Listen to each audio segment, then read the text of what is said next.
예수님의 비유 15번째로요. 부자의 고통과 죽은 자 가운데서 살아난 자의 증언이라는 제목으로 말씀드리고요. 지난주에 이제 부자의 고통과 그 거지 나사로의 위로해서 성도에게 있는 위로가 무엇인지 얘기를 했지요. 그래서 성도에게는 뭐가 난다고요? 거지 나사로에게는 뭐가 났어요? 종기가 났죠? 종기. 종기가 뭐예요? 몸에 병균이 들어와서 누렇게 썩는 건 아니고 고름이죠. 그게 이제 그 고름이 그 세균과 백혈구의 그 뭐죠? 시체라 그럴까요? 죽은 시체들이에요. 그러니까 내 몸에 뭐가 들어와서 여기에서 전쟁이 일어나 그 죽은 시체들이 종기, 고름이죠. 고름. 이건가? 고름? 네. 고름이죠. 죽은 시체. 네. 그것처럼 성도에게는 성도라는 존재가 있고 이 안에 진리가 들어왔어요. 그래서 이 진리로 말미암아 어떤 그 변화, 영적 전쟁이 있는데 그 전쟁을 이제 바울 사도가 갈라디아서 6장에 뭐라 그랬어요? 예수의 흔적 기억나셔요? 예수의 흔적이라 그랬고 그것을 그리스도의 남은 고난이라 그랬죠.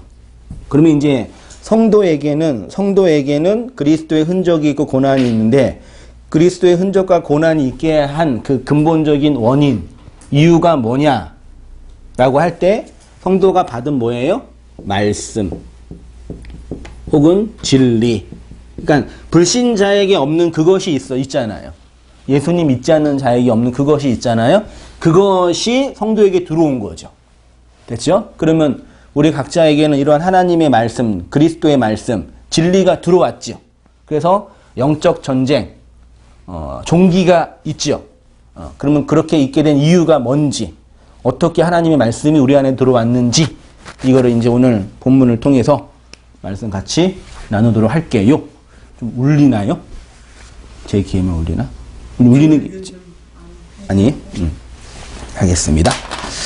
음부의 고통 속에 있는 부자가 아브라함으로 상징되는 하나님에게 요청하는 것은 나사로를 자신의 아버지의 집에 보내어 복음을 증언하게 해달라는 것이었습니다. 그에게 형제 몇이요? 5. 왜 5이라고 굳이 있는지는 모르겠는데 5이 있는데 그들에게 증언하여 그들로 이 고통받는 곳에 오지 않게 해달라는 것이었어요. 그 부자가 경험하고 있는 음부의 고통, 그러면 이제 부자가 음부에서 지옥이라고 상징되는, 이건 단순히 죽음 이후에 우리가 일반적으로 말하는 그런 영원한 지옥불을 논하기 이전에 역사 속에서 경험하는 지옥이에요. 그 음부의 고통이 무엇이냐고 표현하고 있냐면 24절에 불러 이르되 아버지 아브라함이여 나를 긍휼히 여기사 나사로를 보내어 그 손가락 끝에 뭘 찍어요? 물을 찍어 내 뭐를요? 혀를 서늘하게 하소서. 내가 어디? 불꽃 가운데 괴로워하나이다. 이렇게 되어 있죠. 그러니까 부자가 음부에서 당하는 고통은 물이 없어서 혀에 말하는 혀에 물이 없어서 고통을 받고 있는 거죠. 그 고통은 불의 고통이에요.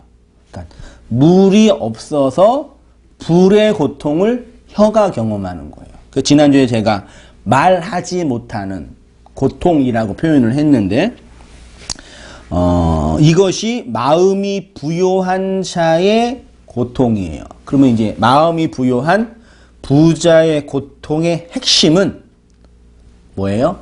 혀에 물이 없어서 불의 고통을 당하는 거예요.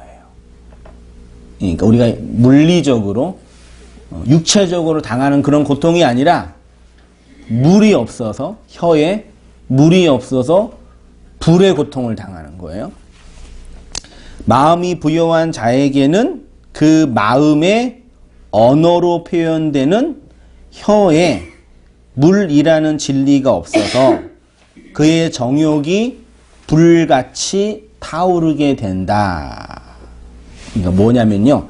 진리라는 물이 없기 때문에 마음의 불이 활활 타오르는 거예요. 그걸 이제 이렇게 이제 이 시편 21편 9절을 보셔요. 내가 노할 때에 저희로 풀무 같게 할 것이라 여호와께서 진노로 저희를 삼키시리니 불이 저희를 소멸하리이다. 뭐가 소멸한대요? 불 보이시죠? 불. 하나님의 진노가 임하는 자들에게 어떠한 심판이 있나면 불이 저희를 소멸한다 라고 해요. 불이요. 고린도전서 7장 9절은 같이 한번 읽어보시겠습니다. 시작. 만일 절제할 수 없거든 혼인하라.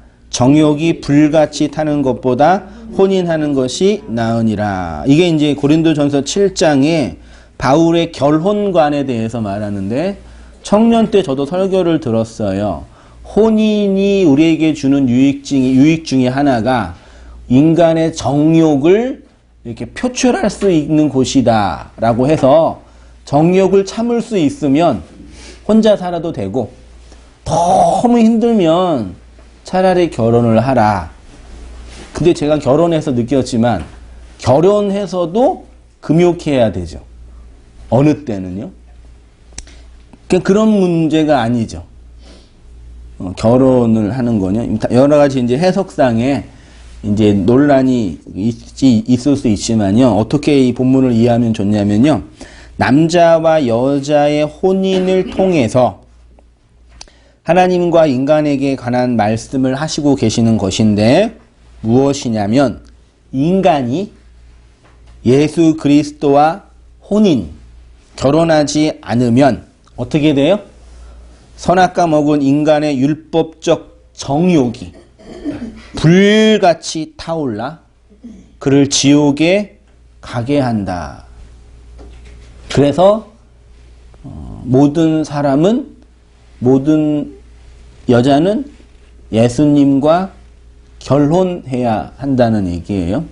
그러니까 어떤 사람이 지옥에 가는 이유는 하나님의 말을 듣지 않았기 때문에 하나님이 명령하신 그 명령을 어겼기 때문에 하나님이 지옥에 집어넣는 것이시기도 하지만 그 지옥은 스스로 가는 거예요.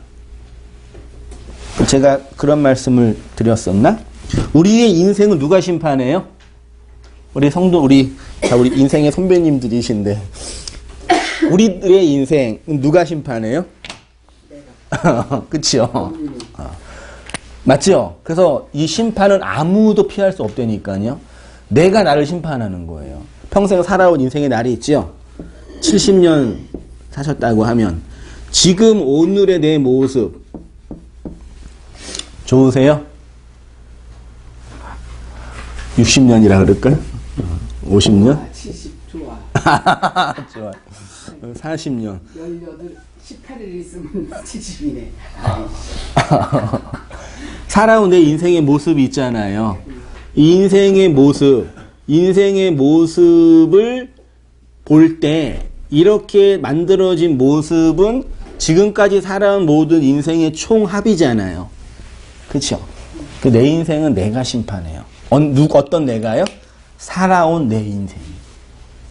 아무도 대신할 수 없고 하나님이 너 내 말 안 들어서 너 지옥 가 그렇게 말하기 이전에 내가 스스로 날 심판해주니까요. 그래서 그 고통받는 이유, 눈물 흘리는 이유 중에 하나가 내가 나를 용서하지 못하기 때문에. 그렇죠? 지금까지 살아온 나를요. 그러면 이제 요 논리로 보면은 모든 사람이 예수님과 혼인하지 않으면 그의 안에 뭐가 있어요? 보신 본문에 정욕이라고 되어 있죠. 에피뚜미아.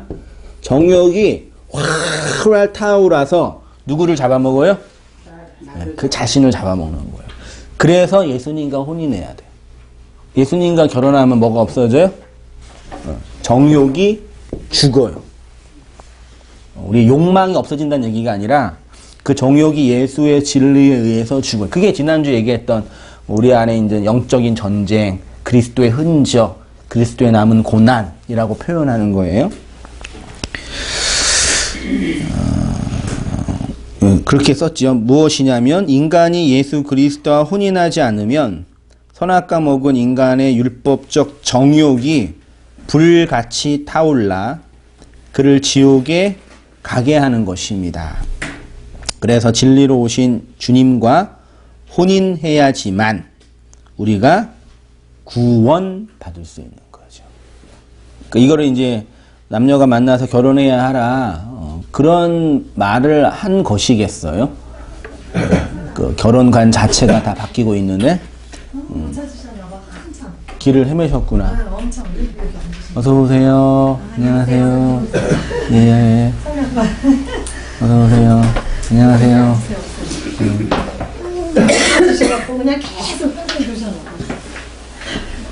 네, 이어서 하겠습니다.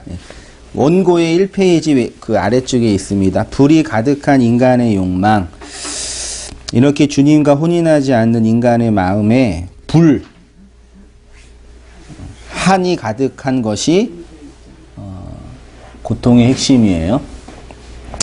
인간의 고통은 자신 밖에서 들어오지만 그것이 인간 안에 고이게 되면 분출구가 없는 압력 밥솥처럼 꽉 막혀 폭발하기 직전이 됩니다.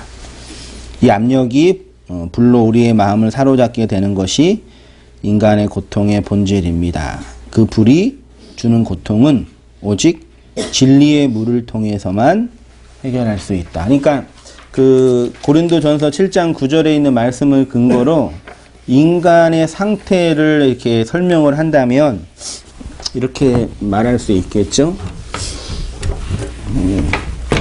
그 인간 안에 인간의 존재 안에 나라는 존재 안에 정욕이라는 에피뚜미아가 가득하여 이 나가 정욕이 불로 나를 태우고 있는 거죠. 그렇죠? 그래서 스스로 지옥에 가는 거죠. 근데 예수님이 우리의 신랑인 예수님과 혼인을 하면 이 정욕이 삭제당하는 거죠. 이 불이 꺼지는 거죠. 그걸 이제 구원이라고도 하고 안식, 자유라고 해요. 그러니까 인간의 상태예요. 됐죠? 그래서 어떻게 그렇게 이해하시면 되고요. 그런 의미에서 그러면 이제 우리의 그 불처럼 타오르게 하는 그 불꽃, 정욕, 불은 뭘로 다스려요? 그 불은 불로 다스리면 안 된다고. 불은 물로 다스려야 한다 그랬죠?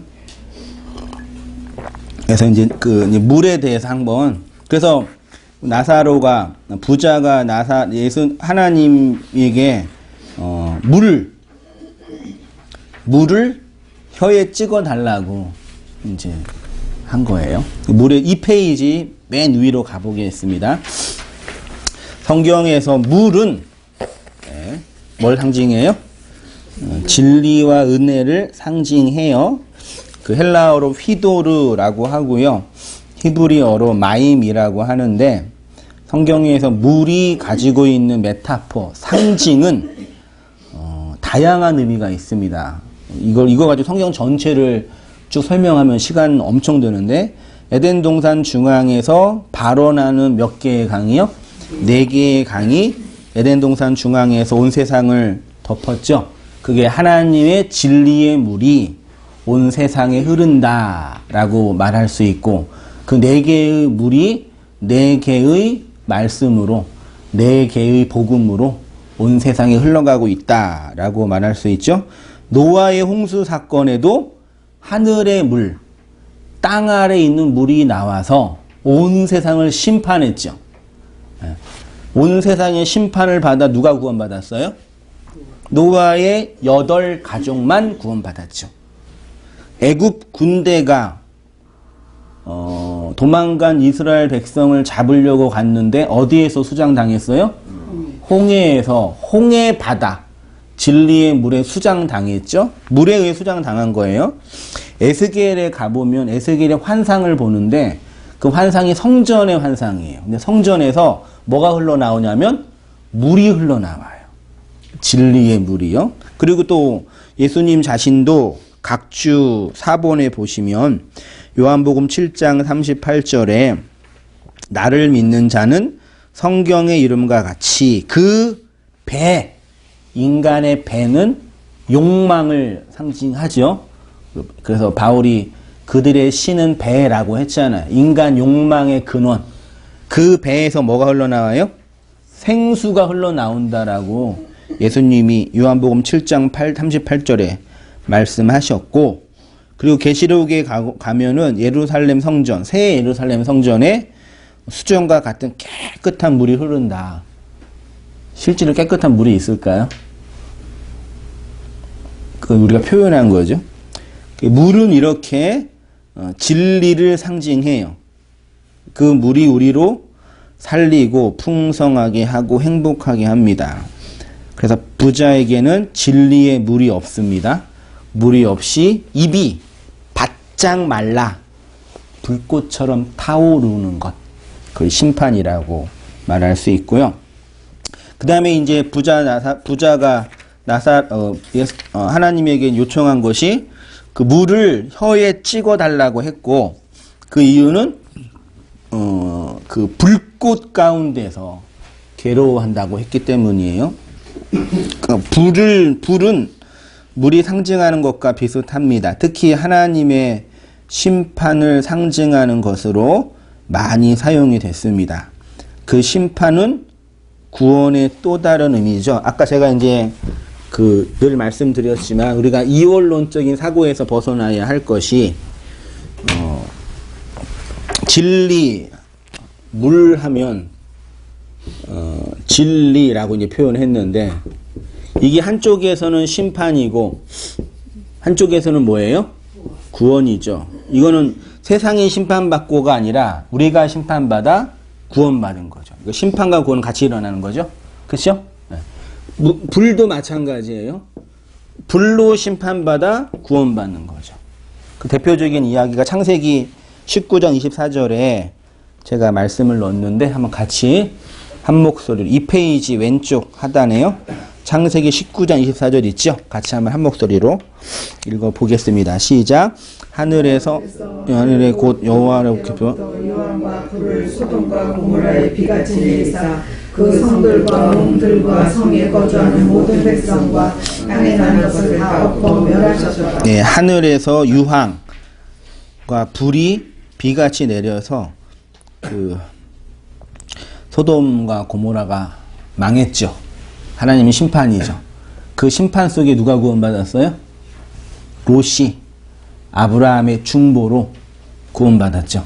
그러니까 불심판이다, 물심판이라 할 때 그 심판은 예수님 믿지 않는 사람들을 향해 심판하는 것이 아니라 우리가 그렇게 심판받아서 구원받은 우리의 이야기를 하는 거예요. 부자가 경험하는 음부의 고통의 핵심은 물이 입에 없는 상태로 불꽃 가운데 괴로워하는 거예요. 됐죠? 물이 입에 없어서, 진리의 물이 혀, 글로사에 없어서 마음이 불처럼 활활 타오르는 거예요. 그래서 뭐 인문학적으로 인간관계에서 힘들 때 뭐 하시면 기분이 풀리셔요? 네? 울어. 진리의 물이 흘러나오면 풀리죠. 또 수다 떨고 말하면 풀리죠. 그리고 또 표현하면, 이 꽉 막혀 있으면은 사람 죽지 않아요? 부자의 고통이 그거였어요. 말을 해야 되는데 그 말을 할 수 있는 물이 없는 거예요. 혀가 바짝 말라 있어서. 그래서 물 달라고 그 아브라함에게, 하나님에게 요청한 거거든요. 그래서 이제 그 진리가 그 입에 없는 바짝 마른 상태, 그것이 음부라고 설명되는 그곳에서의 고통이에요. 그러면 이걸로 지옥의 고통을 상정하면은, 지옥의 고통은 우리가 그 불교나 그 단테 신곡에서 말하는 것처럼 막 야자들이 막 창으로 찌르고 눈깔 뽑히고 막 몸이 잘리고 하는 그런 물리적 차원의 고통이 아니라 이 내적인 고통이죠. 진리 없는 그 상태가 고통이 되니까요. 말하지 못하는 그 상태가 고통이에요. 말이, 속이, 내면이 한으로 불로 가득 차 있는데 그거를 해소하지 못한 상태가 그게 지옥의 고통이에요. 본문에서 증언할 수 있는 건요. 그래서 그렇게 고통받고 있는 나사로가 이제 자기가 왜 고통받는지 알았잖아요. 그렇죠? 그래서 어떻게 했어요? 부자는 그의 형제 다섯이 그가 경험하고 있는 이곳에 오지 않기를 간절히 바라고 있지요. 그래서 한 행동이 뭐예요? 아브라함에게 요청을 하는 거죠. 하나님께 나사로를 우리 형제가 있는 집에 보내서 이곳에 오지 않게 해달라고, 전도하게 해달라고 부탁을 했어요. 그런데 이제 그 다음 말이 되게 재미있죠. 그렇게 하면 한번 읽어볼게요. 그러기 위해서 반드시 통과해야 할 것이 있는데 나사로의 증언입니다. 나사로가 그들에게 가서 증언하면 그들이 음부로 오지 않을 수 있을 것이라고 생각했습니다. 하나님의 답은 무엇이냐면 모세와 선지자들이 있으니, 모세와 선지자들은 당연히 구약 성경이에요. 그들에게 들을지리라. 구약 성경을 통해서 진리를 알면 된대요. 근데 부자는 죽은 자 가운데서 그들에게 가는 자가 있으면 뭐 한대요? 회개한대요. 이 말씀의 1차 청자는, 지금 우리가 누가복음 16장 공부하고 있죠. 누가복음 16장은 15장과 연결되어 있어요. 15장에는 우리가 알고 있는 것처럼 그 비유 3개가 있죠. 그 비유를 하기 전에 예수님이 누구한테 이 비유를 말씀했어요? 누가복음 15장 상반절에 보면은, 성경이 없지만 세리와 죄인들에게 이 비유를 말했어요. 그러니까 세리와 죄인들은 예수님의 비유를 잘 듣고 있었어요. 근데 그 예수님의 그 비유를 흘기는 눈으로 저거 틀려 안 틀려 그리고 책 잡을 의향으로 보고 있었던 사람들이 있었어요. 그들이 누구예요? 네, 서기관과 바리새인들이 저거 뭐 하는 거야? 저기에서 지금 뭐 하려고 그러는 거야? 한번 들어보자. 그렇게 이제 보고 있었어요. 그래서 그 비유의 청자, 눈에 보이는 청자는 예수님의 말을 열심히 들었던 회중들이었던 가난한 사람과 그런 부류예요. 죄인들. 근데 예수님의 의도는 그 가난하고 죄인들, 예수님 말씀을 잘 들었던 긍정적인 청자뿐만 아니라 그 뒤편에서 예수님을 책잡으려고 했던 그 부정적인 청자들을 향해서도 말씀하고 있는 거거든요. 그래서 의도적으로 이런 말씀을 하는 거예요. 그 형제 다섯이 있잖아요. 다섯의 형제는 다섯으로 설명된 모세 오경을 설명하잖아요. 그러니까 니네들이 성경을 가지고 있다고 하는데 그거 가지고 니네가 날 알고 있니? 모르고 있지? 라고 은근히 비꼬면서 얘기하는 거예요. 중간쯤에 그 예수님의 청자들 중간쯤에 본문에서 부자가 메타포하는 것은 예수님의 말씀에 대적하는 서기관과 바리새인들을 상징해요. 너희 부자지? 너희가 모세오경 가지고 있지? 근데 그걸로 니네가 진리를 아니? 모르잖아. 니네 고통받는 데 있지? 라고 감추어진 언어로 비꼬고 계시는 거예요. 그들을 향하여 예수님이 일가를 가하고 있는데 구약 성경을 자신들의 민족 사관과 전통과 왜곡된 해석으로 자신들의 입에 맞게 해석하고 있습니다. 성경이 중요해요? 교회가 중요해요?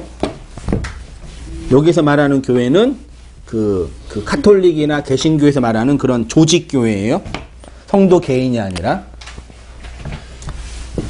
성경이 중요해요. 교회. 이거는 이제 뭐 조직이라 그럴게요. 그래서 가톨릭도 있고 개신교도 있고 또 이제 그 애굽의 콥틱 교회도 있고 기독교 분파.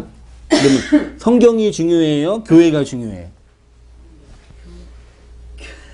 이게 중요해요. 이게 중요해요. 같아요. 조직교회, 성경이 먼저 있었어요? 교회가 먼저 있었어요? 성경. 교회가 성경을 만들어서 성경이 교회를 만들었어요? 성경이 교회를 만들었지. 성경은 누가 해석해요? 헷갈리시죠?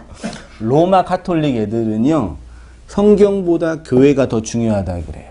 그래서 교회의 수장인 교황이 성경을 해석하는 거예요. 그래서 틀렸어요. 그렇죠? 그래서 우리 개신교 진영은 성경이 교회보다 더 중요해요. 성경이 교회를 만든 거예요, 사실은요. 겉으로 볼 때는 교회가 성경을 해석하고 있는 것처럼 보이는데, 겉으로 볼 때는, 실제로 볼 때는 성경이 교회를 만들어요. 맞죠? 하나님의 말씀이 우리를 만드는 거잖아요. 그래서 근데 이것이 예수님 당대의 바리새인들과 서기관들은 모세오경이라는 성경이 있었는데, 이거를 누가 해석한다고 생각했어요?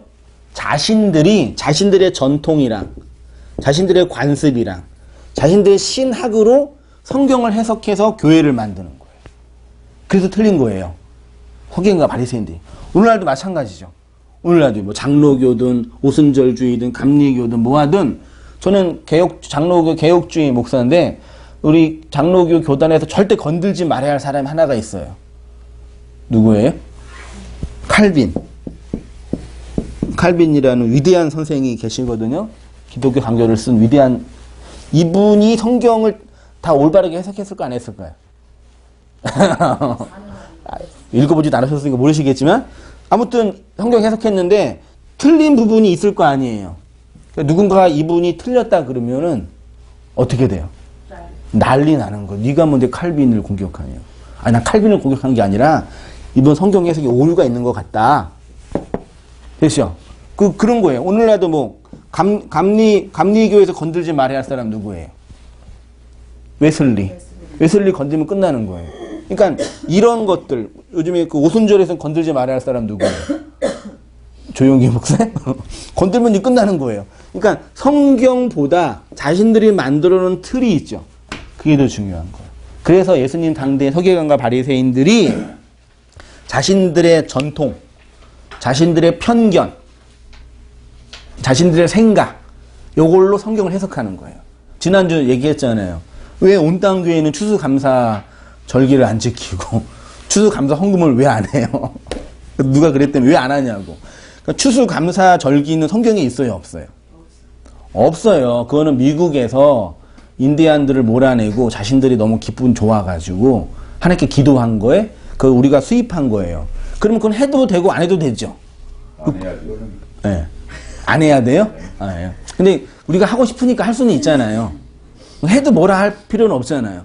근데 하면서 어떤 생각을 하냐면 추수감사 절기는 하나님의 절기라고 생각하는 거예요. 그거 해가지고 먹을 때는 하나님 드신가 우리가 먹잖아요. 예, 그러니까 뭘 말씀드리고 싶냐면 자신들이 만들어 놓은 이 전통이 신적 기원이 있다고 얘기하는 거예요. 그게 문제란 얘기예요. 이건 우리가 기뻐서 생일 축하하는 것처럼 하는 거예요. 그러면 되는데 이 추수감사 절기가 얘만 든 거예요. 추수감사 절기가 하나님이 하나님이 하라고 한 명령이라 그런 거예요. 그래 놓고 온땅교회는 그런 거 안 했다고 비난하는 거예요. 이게 문제라는 거예요. 그러니까 자신들의 전통, 자신들의 편견, 이거 가지고 성경 해석하는 거예요. 그걸 예수님이 지금 비판하고 계시는 거예요. 그들은 모세와 선지자가 죽은 자 가운데서 다시 살아나신, 즉 예수 그리스도를 증언하고 있는지를 모르기 때문에 아무리 성경을 보고 아무리 성경을 해석해도 회개할 수 없고 권함을 받을 수 없어요. 성경이 증언하는 건 뭐예요? 죽은 자 가운데서 다시 살아난 예수 그리스도를 증언하는 거예요. 근데 서기관과 바리새인들은 자신들의 편견과 전통으로 성경의 진의를 오해하고 왜곡하고 있었어요. 그래서 성경을 통해서 얻을 수 있는 유익, 회개와 건함을 받지 못한 거예요. 그래서 혀에 진리에 물이 없어서 정욕이 불처럼 타올라 스스로 지옥에 들어가 있는 거라니까요. 그러면 이제 죽은 자 가운데서 다시 살아나신 자 있죠. 모세와 선지자는 당연히 구약성경 전체를 의미합니다.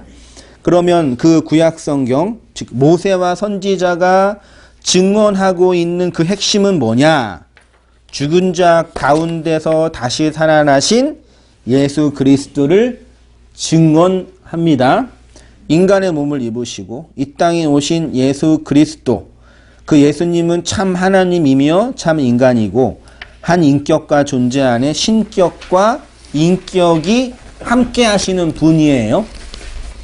그 예수는 자신의 신적 기원의 권위가 어디에 있었냐라고 할 때 자신의 신적 기원, 자신의 권위가 어디에 있다고 표현했어요? 성경. 그래서 예수님 막 이적을 행하고 안식일도 범하고 막 그러니까 서기관과 바리새인들이 네가 뭔데 그러냐 그러니까 예수님이 뭐라 그랬어요? 야, 성경에 나에 대해서 증언하는 거 있어. 그런 거예요. 그 바리새인과 서기관은 황당한 거지. 성경을 통해서 그 예수가 누군지를 모르는데 성경의 주인공이고 성경의 저자이신 예수가 오셔서 니네 여태까지 믿고 있은 그 신념 있지, 그 신학 있지, 다 그 구라야. 왜곡돼 있어. 그러니까 그냥 죽여버린 거죠. 요한복음 5장 39절 보세요. 너희가 성경에서 영생을 얻은 줄 생각하고 성경을 연구해요. 열심히 연구했어요. 이 성경이 곧 내게 대하여 증언하는 것이라. 그 후에 예수께서 모든 일이 이미 이루어진 줄 아시고 성경을 응하게 하시려고요. 로마서 1장 2절이요. 이 복음은 하나님이 선지자들을 통하여 그의 아들에 관하여 어디에? 성경에 미리 약속하신. 그러니까 성경은 예수를 증언하는 책이에요. 그렇죠? 예수 그리스도를 설명하는 책이고 예수 그리스도를 선포하는 책이죠. 그래서 예수님의 지상사역 중에 가장 중요한 것은 구약 성경에서 그렇게 예표한 메시아가 바로 누구요? 나라고 하는 거예요. 그러니까 서기관과 바리새인들이 볼 때는 어떤 놈이었어요? 미친놈이었죠. 야, 너 뭐야? 나 하나님 아들인데? 뭐 이런 미친놈. 그 증거가 어디 있어? 성경에 있어. 근데 성경을 하나님의 말씀과 권위로 인정하지 않는 사람들에게는, 그들에게는 그 예수의 말이 믿어지지 않아요. 그러니까 제가 이렇게 교회를 섬기고 여러 가지 비판적인 얘기를 하면서 항상 그 느끼는 얘기는 성경 해석이 문제예요. 성경 해석이 문제예요. 그 성경을 자신들의 편견과 자신들의 입장에서 오해하는 거예요. 그 성경 본문을 들고 그 진리를 함께 연구하고 발견해 가면 되는데 그러는 줄 알고 그 편견을 해석하는 거예요. 맞잖아요. 내가 어떻게 다 했던 것처럼 우리가 낸 그 헌금을 하나님이 받지 않는다라는 걸 성경을 통해서 증명했는데 교회나 구조가 그렇게 한다고 믿고 있는 거예요. 12월 25일이 예수님이 태어난 날이라고 성경에는 없는데 성도들은, 아니 불신자들, 모든 사람들은, 지구촌 70억의 모든 사람들은 그날에 예수님이 오신 날이라고 믿고 있어요. 무섭지 않아요? 성경이 없는데. 하는 게 나쁜 게 아니라요. 그런 식의 편견과 전통으로 성경을 이렇게 얽어매는 거예요. 그러면 안 돼요. 그래서 이렇게 되는 거지, 한국교회.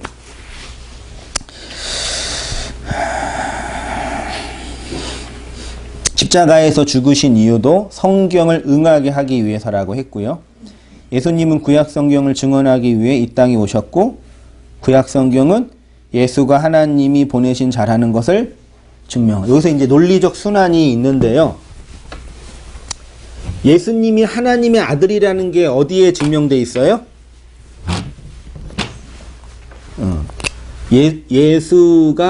예수를 하나님이라는 걸 누가 증명해요?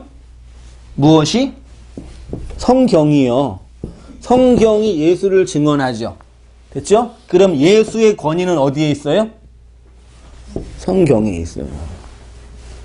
그래서 성경이 예수를 증언하고 예수가 성경의 권위가 있는 거죠.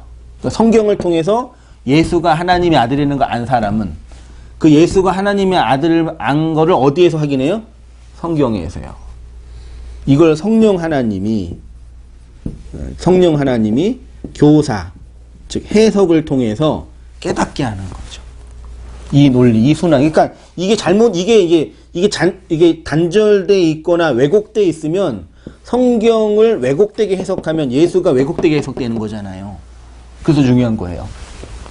그래서 신약 성경에 사도들이 했던 말은 다 그거예요. 사도행전 13장 26절 보셔요. 형제들아, 아브라함의 후손과 너희 중 하나님을 경외하는 사람들아, 이 구원의 말씀을 우리에게 보내셨거늘 예루살렘에 사는 자들과 그들 관리들이 예수와 및 안식일마다 외우는 바 선지자들의 말을 알지 못함으로 예수를 정죄하여 선지자들의 말을 응하게 하였도다.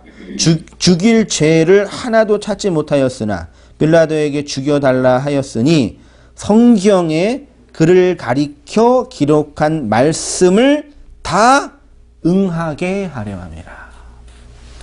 후에 나무에서 내려다가 무덤에 두었으나 하나님이 죽은 자 가운데서 그를 살리신지라. 성경은 이렇게 예수 그리스도를 뭐하는 책이요? 증언하는 책입니다. 우리의 일상의 생활과 윤리와 우리에게 필요한 매일매일의 말씀을 증언하는 책이 아니에요. 오늘 우리가 어떻게 살아야 할지를 가르쳐주는 책이 아니에요. 오직 예수만 증언하는 책이에요. 성경이 예수 그리스도를 증언한다는 것은 성경이 그리스도의 말씀이기 때문입니다. 그리스도와 말씀이 그리스도의 영, 성령을 받은 한 존재의 인격 안에서 펼쳐집니다. 그렇게 그리스도의 말씀을 받은 자들을 뭐라 그래요? 그리스도인. 그럼 성경은 그리스도의 말이죠. 그러면 성경을 통해서 그리스도를 믿은 사람에게는 성경이 증언된 그리스도의 말씀이 어디에서 펼쳐져요? 우리의 인생과 삶에서 그리스도의 그 말씀이 펼쳐지는 거예요. 그게 진리를 증언하는 성도의 삶이라고 표현한 거죠. 그러니까 그리스도의 말씀이 어디에서 펼쳐지냐면 그리스도의 영을 받은 그리스도인들이 펼쳐집니다. 우리가 어떻게 예수님을 믿을 수 있냐? 성경이 예수 그리스도를 증언하는 것임을 들었고 알았기 때문이고, 믿음이 없는 사람에게 어떻게 믿음이 생기냐? 우리가 늘 하는 말씀 로마서 10장 17절에 보시면, 그러므로 믿음은 어디서 나요? 네, 들음에서 나고, 들음은 뭐예요? 그리스도의 말씀. 그냥 말씀이 아니라 그리스도를 증언하는 말씀이어야 돼요. 네, 그냥 감동적인 말이 아니라 그리스도가 누구인지를 증언하는 말씀이어야 된다는 얘기예요. 그 믿기 위해서는 잘 들어야 되고, 잘 듣는다는 얘기는 말씀이 들린다예요. 그러면 무엇을 들어야 되냐면 그리스도의 말씀을 들어야 돼요. 그럼 그리스도의 말씀은 어디에 있어요? 성경에 있죠. 근데 서기관과 바리새인들은 그렇게 냅다 구약 성경을 연구하고 필사까지 했는데 왜 예수님을 믿지 못했어요?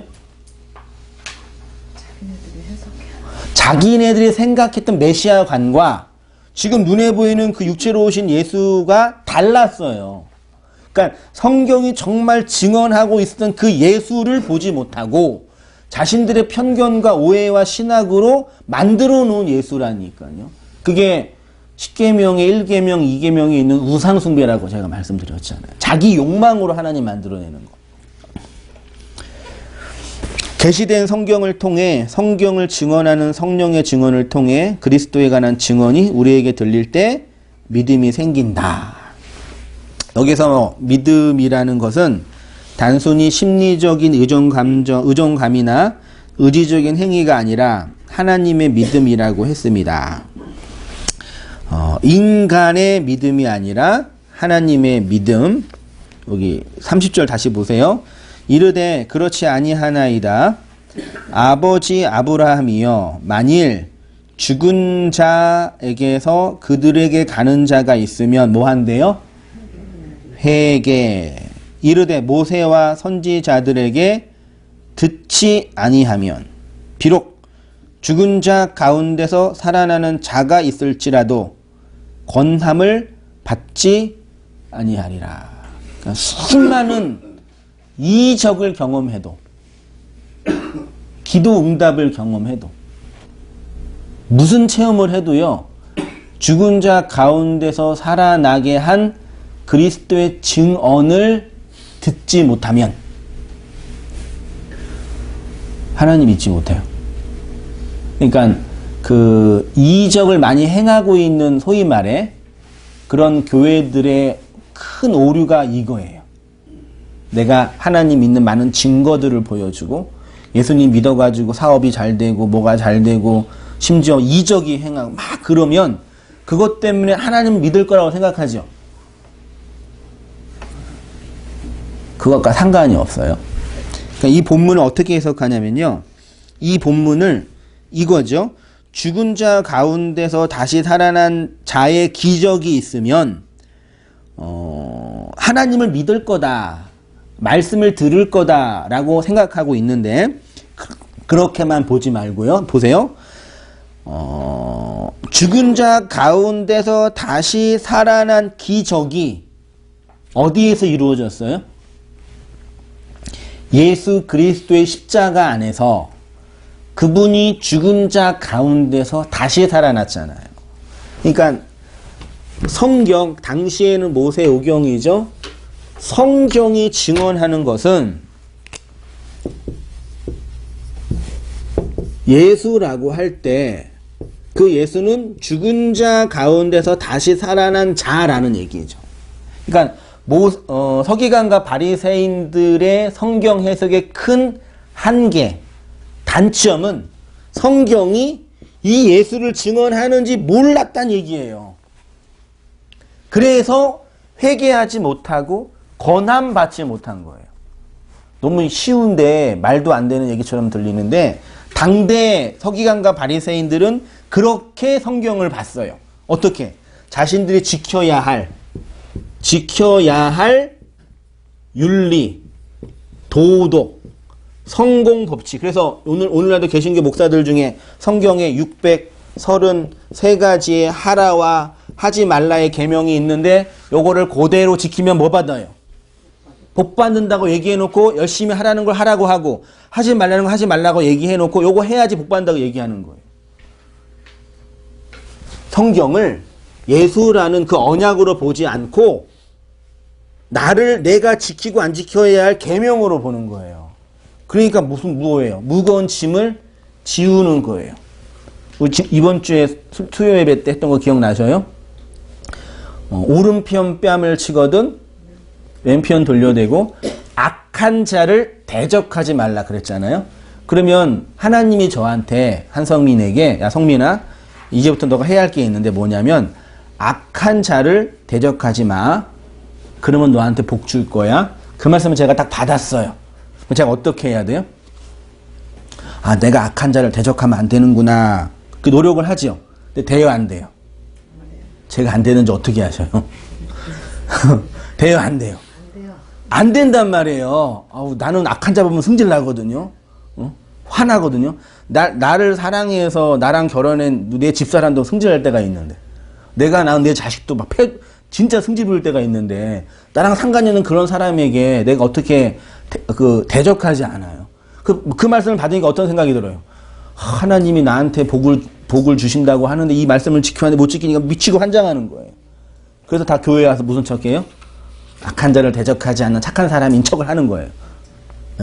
그 무거운 짐이죠. 이걸 반대로 해석해 보세요. 어떻게 해요? 하나님이 나한테 악한 자를 대적하지 말라는 명령을 하셨잖아요. 그러면 하나님이 악한 자를 대적하지 않겠다는 얘기죠. 그렇잖아요. 그러면 내가 하나님 앞에 서 있을 때 그럼 하나님이 악한 자를 대적하지 않겠다고 나한테 말씀하신다는 얘기는 내가 하나님한테 악한 자인데 악한 나를 하나님이 대적하지 않겠다는 하나님의 언약으로 보이면 그 하나님의 그 말씀은 나한테 짐이 아니라 약속과 자유게 하는 복음이 되는 거죠. 왜요? 하나님은 악한 나를 대적하지 않고 진리를 건네주시는 분이구나 라고 해석을 하면 내가 악한 자를 대적하지 않는 그 행위가 중요한 게 아니라 하나님과 나와의 관계 안에서 내가 악한 자이지만 그런 나를 대적하지 않은 존재라는 게 입증되는 거니까요. 그 말씀을 받으면 무거운 짐이 아니라 언약과 안식하게 하는 복음이 되는 거예요. 이해되셔요? 근데 구약의 예수님 당대의 바리새인과 서기관들은 사람들에게 무거운 짐을 짊어지우는 거예요. 그래서 예수님이 연자맷돌을 목에 걸고 물에 빠뜨리고 있는 게 니네가 하고 있는 거다 그러는 거예요. 니네들도 천국에 못 들어가고 천국에 들어오고자 하는 애들도 길 막고 있는 거라. 말씀을 무거운 율법과 계명으로 던져주니까요. 다 그래서 교회 와서 뭐 하는 거예요? 착한 사람 척, 성공한 사람 척, 힘들게 살았죠. 예쁜 사람 척, 그리고 믿음 있는 그 하다가 이제 사업 망하면 이제 쪽팔려서 교회 못 가고 그렇게 자기를 포장하는 방식으로 교회 생활을 한 거예요. 그 언약을 받지 못하니까요. 예수님 당대의 서기관과 바리새인들이 그렇게 하나님의 말씀을 믿었어요. 보세요. 그러나 한번 이렇게 생각해 보세요. 아래에요. 예수 그리스도의 십자가 어디죠? 죽은 자 가운데서 다시 살아난 기적이 어디에서 일어났냐면 예수 그리스도의 십자가에서 일어났습니다. 여기서 살아났느니 원문으로 보면 아니스테미예요. 뭐뭐 위를 의미하는 아나와 언약을 세우다라는 의미의 스테미 합성. 그래서 이 단어는 어떤 의미로 사용되냐면 죽은 자가 일어나다, 언약을 세우다, 예수님이 부활하시다. 그게 아니스템이에요. 그러니까 모세와 선지자, 즉 성경이 증언하는 핵심이 무엇이냐면 죽은 자 가운데서 다시 살아난 예수입니다. 모세와 선지자를 통해서 죽은 자 가운데서 살아나는 복음의 사실이 전해질 때 하나님의 믿음이 우리에게 주어지는 거죠. 건함을 받다가 헬라어로 페이도인데요. 설득하다, 설복하다, 납득시키다 그 뜻이에요. 사람을 그리스도에게 설복시키는 유일한 진리는 이적도 아니고요. 기적도 아니고 기도 응답도 아니라니까요. 저희 장인어른도 어떻게 예수님을 믿게 되셨냐 여쭤보니까 30살 중반쯤인가? 그때 갑자기 허리가 아프셨대요. 허리 디스크겠죠? 한 30년, 40년 전이니까. 허리가 아프니까 얼마나 힘든. 근데 그때 이제 그 어느 교회 목사님이 부흥이 왔는데 안수를 해주셨대요. 근데 놀라운 일이 일어났어요. 허리가 나았어요. 그런 거 많이 경험하셨죠? 그 교회를 다니신, 그때부터. 열심히 다니신 거예요. 그거랑 예수를 믿는 믿음과는 상관이 없어요. 그러니까 이적을 통해서, 기적을 통해서 믿음이 생기지 않아요. 물론 계기는 돼요. 보세요. 예수님께서 산상수훈 말씀을 전하려고 그럴 때 먼저 뭐 하셨어요? 기적을 행했어요. 이적을 행하고 놀라운 일을 행하니까 저거 뭐야. 그리고 대중들이 모인 거예요. 모인 대중들한테 뭐 했어요?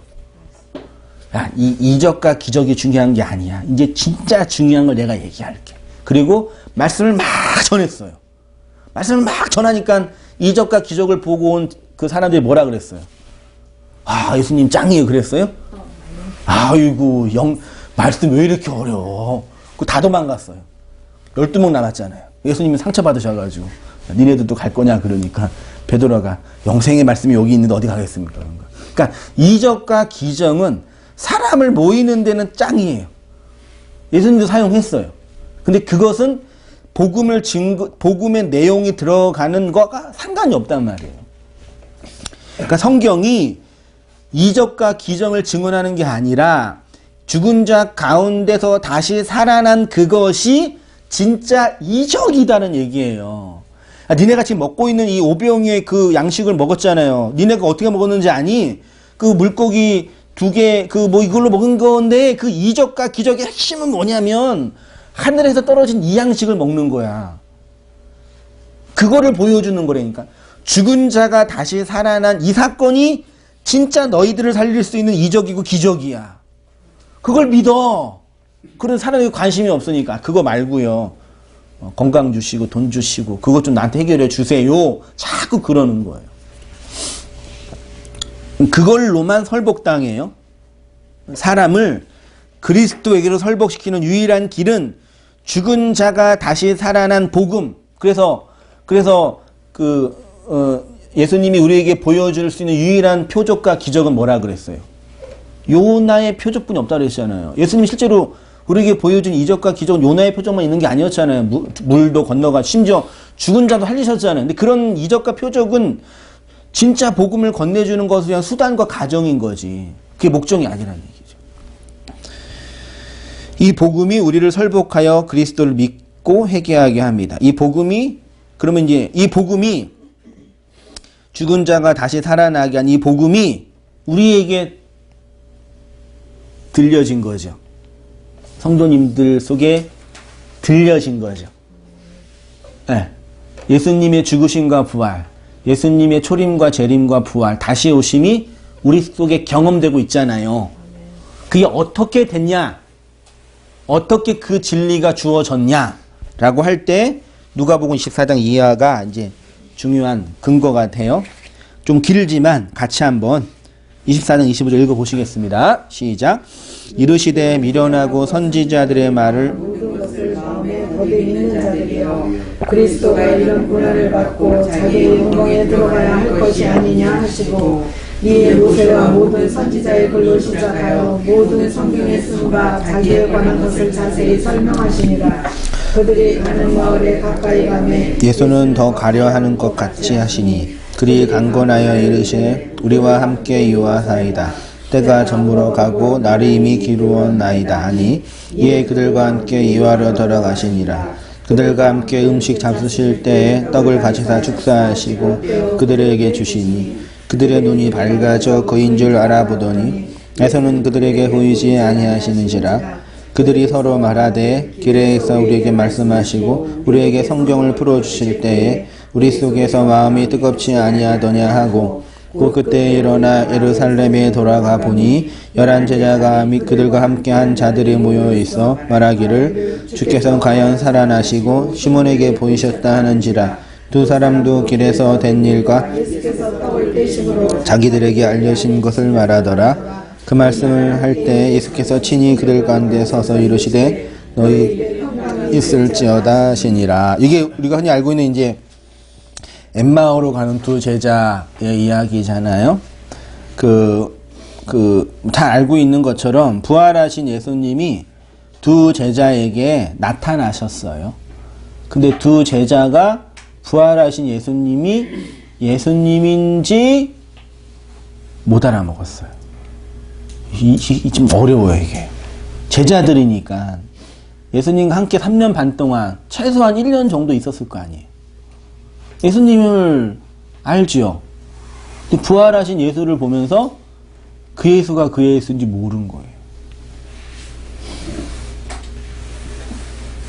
그럼 다른 모습이었을까? 네?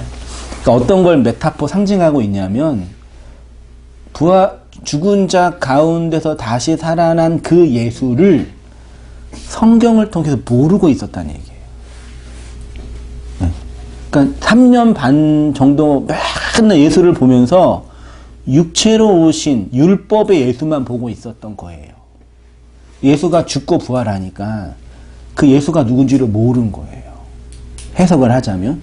그 예수님이 같이 가는 거 얼마나 웃겨요. 가는데 이제 니네 왜 가? 그러니까 저기 예수님이 오셨다가 죽으셨는데 부활하셨다 그래가지고 우리 놀래가지고 가고 있다 그러니까 예수님 뭐 하셔요? 그들에게. 창세기부터 그때 말락이 없었죠. 그 모세 오경 중심으로 모세 오경, 구약의 선지자, 모세와 선지자들의 글을 인용해서 야, 니네들이 지금 이 모세와 오경을 어떻게 보고 있는지 아니? 율법과 행위로 보고 있는데 이거는 나에 대한 증언이야. 그러고 모세 오경에서 기록된 예수에 관한 증언들을 자세하게 풀어주는 거예요. 성경 공부한 거예요. 자세하게 풀어주니까 어떻게 됐어요? 헐, 이분이 예수야 그런 거예요. 되게 웃기지 않아요? 그러면 당신이 그러는 거예요. 근데 이제 재밌는 게 뭐냐면 27절에 모세와 선지자들의 글로 시작하여 모든 성경에 쓴 바 자기에 관한 것을 자세히 설명해 주십니다. 성경 강론한 거예요. 차근차근요. 그렇게 하였죠. 그리고 이제 떠났는데 31절에 보세요. 그들의 뭐가 밝아져요? 눈이 밝아져 그인 줄 알아보더니, 그러니까 밥 먹을 때쯤에 양식을 먹을 때 나한테 그 모세 오경을 가르쳐준 그분이 예수라는 걸 알아먹었어요. 그거를 눈이 밝아졌다라고 표현하고 있어요. 그 다음이 또 어려워요. 뭐라고 되어 있어요? 그인 줄 알아보더니 예수는 그들에게 뭐예요? 보이지 아니하시니라. 그러면 이제 추론적 해석입니다. 절 보세요. 앞에 예수님이 계셔요. 예수님이 성경을 가르쳐 주셨어요. 그때 내가 당신이 예수님이요 알아먹으니까 예수가 어떻게 됐어요? 내 눈에서 사라졌어요. 어디 가셨어요?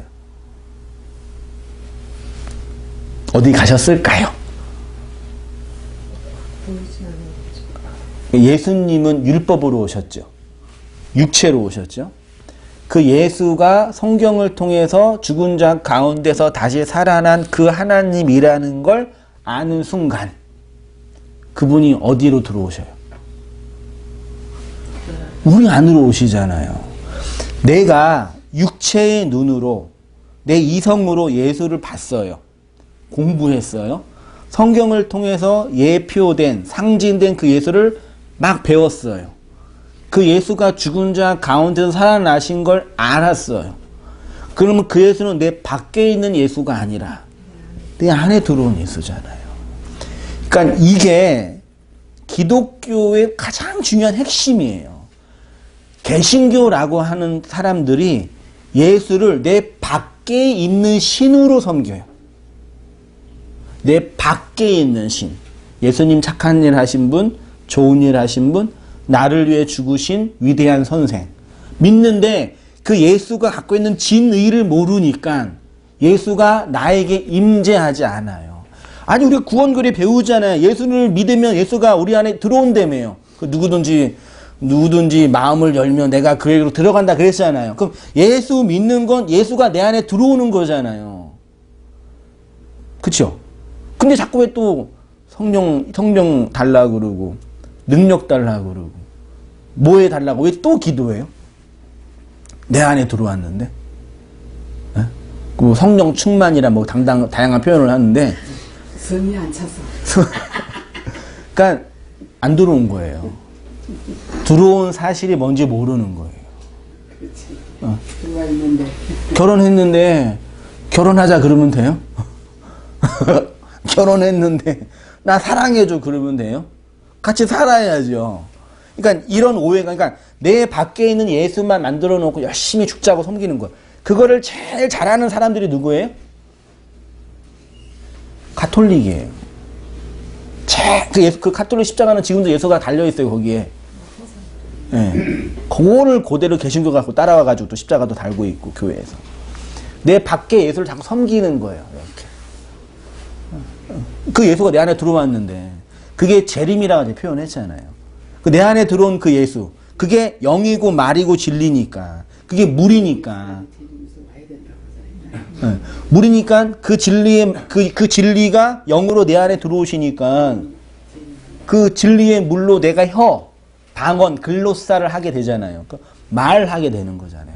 내 안에 들어온 예수가 이 진리로 있는데 나를 또 흘러나오잖아요. 그래서 우리 유집사님 항상 젊어서 그 신앙적인 경험을 했는데 내 안에 들어온 그 진리가 내 안에 있는데 이거를 말을 못하는 거예요. 왜? 다른 교회들은 그렇게 얘기를 안 하니까 혼자 답답하게 있는 거예요. 내가 예수를 잘못 믿는 건가? 내가 이상한 건가? 내가 왜곡된 건가? 그 미운 오리 새끼 같은 그런 컴플렉스에 빠져 있는 거예요. 다른 모든 사람 예수를 섬기라고 그러는데 내 안에 그 진리가 들어왔으니까 그 얘기를 하고 있어요. 근데 말을 해야 돼요. 다들 그렇게 말을 하니까 네. 다 믿음 있는 척만 한 거지. 네.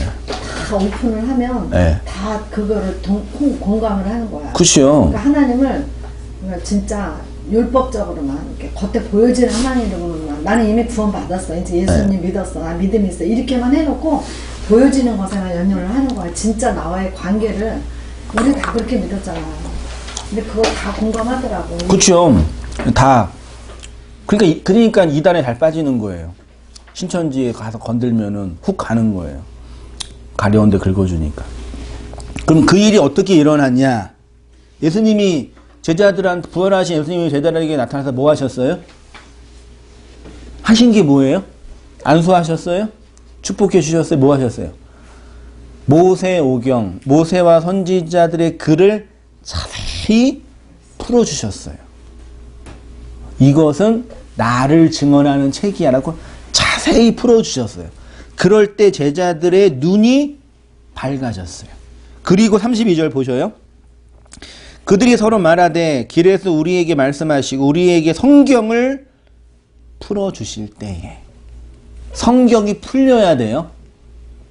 성경이 해석돼야 돼요. 성경을 죽자고 외우면 안 돼요. 심지어 막 필사까지 하신다 그러는데. 성경을 읽었는데 지금은 성경이 읽혀져야 돼요. 그치요. 예. 그러니까 물론 그 성경을 암송하고 성경 필사하는 그 자체가 나쁜 건 아닌데 뜻도 모르고 막 쓰면 안 돼요. 뜻도 모르고 방언하면 안 되는 것처럼 성경이 풀려야 돼요. 내 안에서. 그러면 우리 마음에 뭐가 일어나요? 우리 속에 마음이 뭐하지 아니하냐? 뜨겁지 아니하냐. 그러면 성경이 풀릴 때 두 가지 현상이 일어나는데 마음의 눈이 밝아지고 마음이 뜨거워지죠. 이게 빛, 불과 관련되어 있습니다. 자, 그러면 성경을 풀어주실 때 한번 읽어볼게요. 지금 제자들의 눈앞에 계신 부활하신 예수가 그리스도를 인거를 깨닫고 알아먹으니까 제자들의 마음에 들어오셨죠. 진리이신 예수가 우리 안에 들어오셨잖아요. 그래서 어두움이 빛난 거예요. 빛으로. 그래서 뜨거워진 거예요. 31절에 눈이 밝아져 그인 줄 알아보니까 예수님은 그들 앞에 더 이상 보여질 필요가 없지요. 더 이상 이적이 필요 없지요. 더 이상 응답이 필요 없지요. 예수가 들어왔으니까 그렇게 이해하셔야 돼요.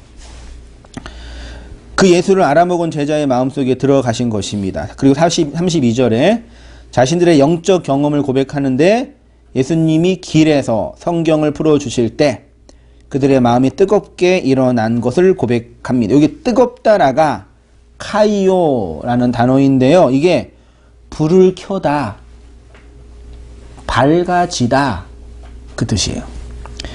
마태복음 5장 15절에요.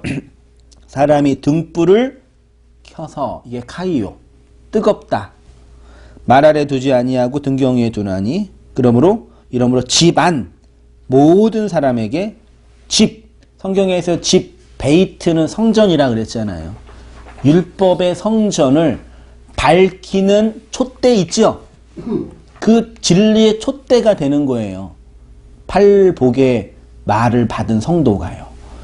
요한복음 5장 35절에 요한은 켜서, 이게 카이오예요. 비치는 등불이라 너희가 일시 그 빛에 즐거이 있기를 원하였거니와. 모세와 선지자들을 통해서 성경의 주인공인 예수 그리스도 자신이 성경을 풀어서 가르쳐 주시니까 제자들의 눈이 어떻게 됐어요?